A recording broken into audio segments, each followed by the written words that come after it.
Welcome back to CFB Nation. I am your host, NinoBrown. I got my co-host with me, Mr. Get It Done, aka Mr. DNow. And when you see us on the screen, it's that time, that prospect season. Devy Darlings. DNow, how we doing, my man? Not too bad. I mean, I'm loving this time of the year with all the portal news and another gentleman that you brought to my attention that I hadn't really watched that much tape on. So I'm excited to talk about him. Yeah, I figured when I put him on the table, you were gonna hit the film. I had a feeling you were gonna enjoy it. You know what I mean? Yeah. Yeah, you kind of like those violent type running backs. You know what I'm saying? And coming out of Iowa, that's what you guys known for them bangers. So I figured this would have been right up your alley. You see him on the screen, right? It's very obvious who we're talking about. And if you don't know, that's Mark Fletcher Jr. He's Miami Hurricane, true freshman. Didn't start right off the rip, but did start some games down the run. We're gonna rewind the tape a little bit. We're gonna go back. He's 6'2", 225, right? He's a four-star recruit out of American Heritage High School in Florida. He was a number 6 ranked running back in the 2023 class. Okay. And I'm gonna name a couple guys that were in front of him: Cedric Baxter, Ruben Owens, Justice Hayes. I'm gonna go out there and say, and you can crucify me on Twitter, X, whatever you want to call it. I'm gonna go and say that he was probably the second best back in this class of true freshman production. I mean, Baxter kind of took over as that guy in this class. I think Ruben Owens flashed a little bit, but Hayes didn't really. He had a couple of little here and there, but he didn't really pop like everybody expected. This gentleman here, we'll talk about it towards the latter end of the show here, but he started a couple of games as a true freshman for the Hurricanes and did quite well. So when you're starting early, especially week one, you're getting a little bit of test time, just like Baxter did. It's very obvious that you're going to be that dude. Talk to me a little bit about some accolades for this gentleman. Yeah. So he was the Max Prep sophomore All-American second team. He was the Sun Sentinel 5A independent first team honoree, and he was the Patriot 5A state title winner. Hey. I mean, that's impressive in a state like Florida. So Yeah, I mean, you just laundry list of awards, right? Like as a young buck there, like you said, he went to American Heritage High School. The numbers just are crazy, okay? And it's at a young age. Like sophomore, 2020, 13 games, 203 attempts, right? As what do you as a sophomore? Were you 15? yeah. At 15 years old, and you're towing the rock 203 times. He had 1,411 yards, 11 touchdowns. It's 7 games as a sophomore, over 100 yards. Like, jeez. And he had 7 receptions for 113 yards as a sophomore. I will take that. And 2021, in a shortened season, as a junior, he only played in 8 games. He had 110 attempts for 779 yards, 13 touchdowns. He upped this, his receptions here, 12 receptions for 171 yards. Doesn't seem to be like utilized as much in the pass game, but when called upon, does do his thing. But talk to me about the senior year.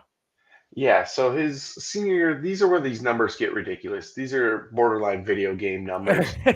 15 games, 226 attempts. Forget this.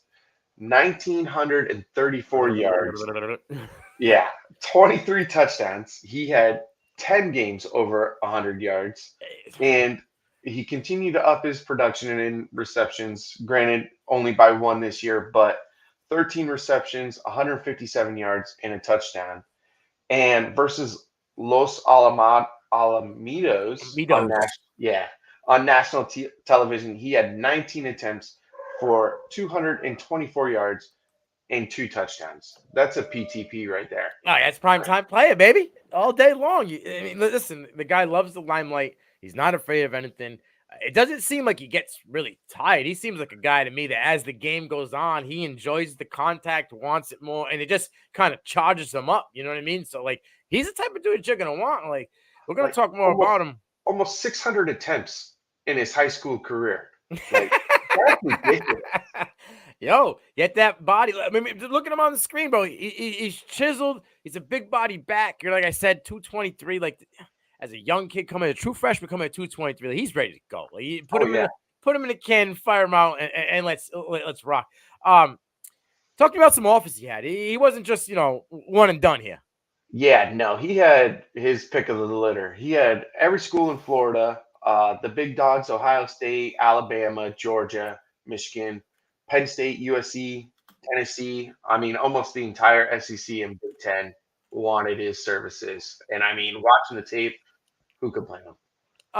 100%. Like, you're a top school. This is a top back. You go get him. Like I said, top 6 in the class. Everybody was knocking on the door. But before we talk about Miami, we'll talk about some things that jumped off the page to us. He's kind of an upright runner, right? A little bit. Not crazy. He's not like Usain Bolt. You know what I'm saying? But he's kind of a little bit of an upright runner. But he can get small at the point of contact, right? And even if you've seen it in the intro, even if he's upright, you can hit him. He just kind of dusts it off. It doesn't really affect him. That's that 223 right there, as a true freshman. He's got good pad level though. Like I said, he's a little upright, but when it comes to time to hit, he gets like he knows how to like control himself. Loves contact. This dude just eats contact. It's like Zeke GIF contact. Give me more. The legs. I'm gonna tell you something. Right now. I'm about to say he might challenge Quadzilla by the end of his time at Miami, because this kid's got some big legs. They don't stop churning ever. He's like a tree in the woods. It's always falling forwards, right? No matter what angle you're at, the tree can always fall forwards for you. This gentleman does it. He's an ox. He's an absolute ox in the backfield. Like these guys try to hit him, he absorbs it. I call him the sponge. Like this dude just sucks and hits and keeps on trucking. What did you see that jumped off the page? Yeah, so kind of going off your loves to contacts. When he gets the ball, he hits the hole. I mean, it's game on. Yeah. And as a defender, if you're not living in the gym, you're not going to tackle this dude with your arm tackles. I mean, even if you get a good hit on him, chances it's still 50-50 that he's going to go down. Yeah. And for someone who wasn't really utilized in the passing game in high school, he's got really soft hands. He catches it with ease. Again, with the contact, he loves pass pro, and he's really good at it. And I think what I love the most about him that some schools are starting to kind of get away from, he is a 3-down back. Like, yeah, you don't have to worry about sub packages for him on 3rd down or anything like that. He's your go-to guy. Yeah, we'll talk about it in a quick minute, but there was a couple games that when he started, I know Parrish was injured, so like they were thin. Yeah, he's a true freshman coming in at start, 30, 35 touches, right? You know what I'm saying? Like you're looking at like 50 snaps. Like this dude was in there the whole time and doing his thing. So trust in a game where Cristobal was kind of like, I don't know if they trusted Cristobal, but Cristobal trusted him. So that's always a positive. Like I said, true freshman coming in there and just dominating kind of. I mean, we're gonna talk about the numbers at Miami and be like, oh, that's not dominate. Dominated the opportunity. All right. He dominated the time that he was able to carry the rock. So, like I said, true freshman in 2023. He had 103 attempts, right? 512 yards, 5 touchdowns, 5 yards per carry. You're a true freshman with 5 yards of whack. Sign me up. I want more. He also had 7 receptions, 62 yards, and a touchdown. This is where it gets juicy. This is the stuff I love right here. 512 yards, 389 of them came after contact. Sponge, bro. Eats it. Like you better come with 2 guys if you're trying to take this guy down. He had 14 runs of 10+ yards, okay? 207 breakaway yards. Good luck tackling this kid. It's not it's very difficult. He ain't going to make it easy for you at any time. He's actually really good with the stiff arm as to boot. So it's like, yeah, you got to get close. He'll just snuff you. I'm not saying he's Derrick Henry, but he got a little bit of the stiff arm, all right? True freshman. Kid committed 0 penalties in pass pro. 0, right? Only allowed 2 pressures, and he had 4 games of a 70 or plus higher PFF grade as a true freshman, bro. Like, check. This kid's clicking the boxes, and he's keep on rocking. Talk to me about a couple weeks that we liked, especially week 1 here. I mean, true freshman coming in saddle. Like, come on. Yeah, so week 1 versus the future MAC champions, Miami, Ohio. He had 9 attempts, 76 yards, touchdown, 8.4 yards per carry. Like, that's a amazing welcome to the big leagues sort of game. Yeah.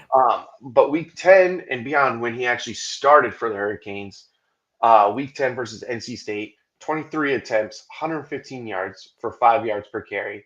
Next week versus FSU, 16 attempts, 47 yards, 3 receptions, 17 for 17 yards and a touchdown. That game's on there just kind of shows you, hey, he's not a one-trick pony. Right. Week 12 versus Louisville and their really good defense. 17 attempts, 126 yards for 2 touchdowns, average 7 yards per carry. Again, those 11 and 12 versus top 25 ranked defenses. It's not too shabby. Yeah, I mean, all right, 47 yards against Florida State.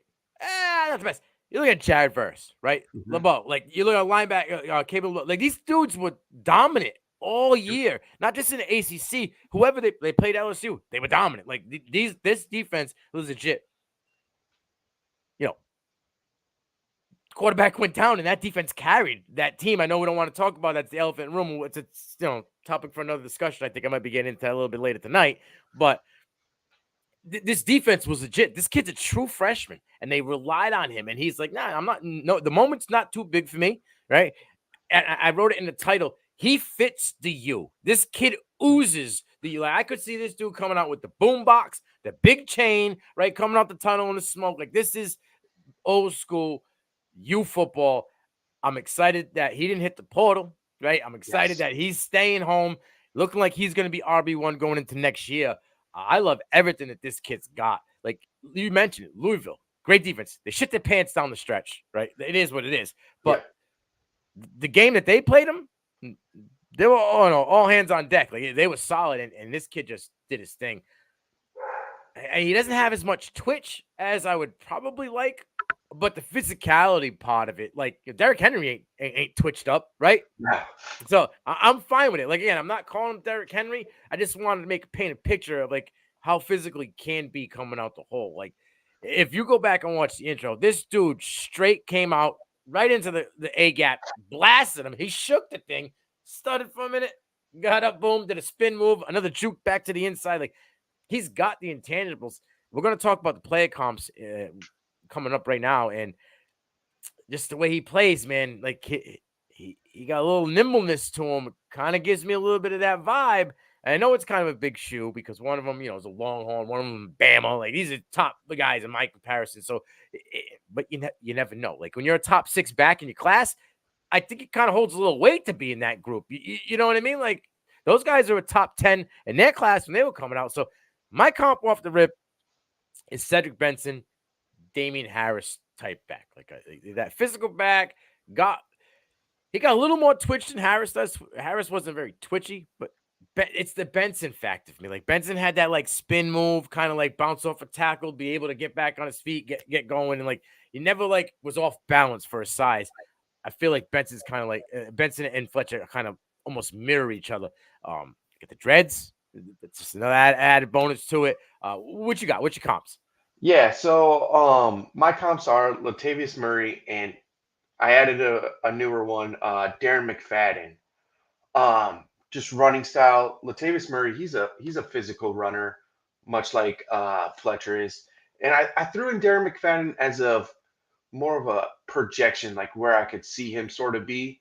Because again, McFadden was kind of a vertical runner, but he had a little bit more shiftiness than Fletcher has right now. That Euro step, dude. Dude, he was like the originator of like the jump step for a running back coming out the hole. He had that. Also blew his knees out because of it. But yes, so, I think with a little bit more reps, potentially middle of this upcoming season, end of next season, I can see Fletcher kind of fitting more of a McFadden role and less of a physical Murray role, I guess is what my thought process was behind it.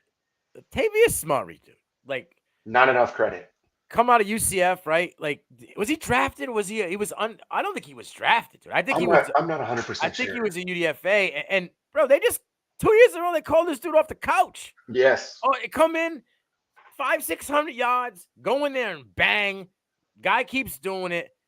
I really like the comp you put in and erased.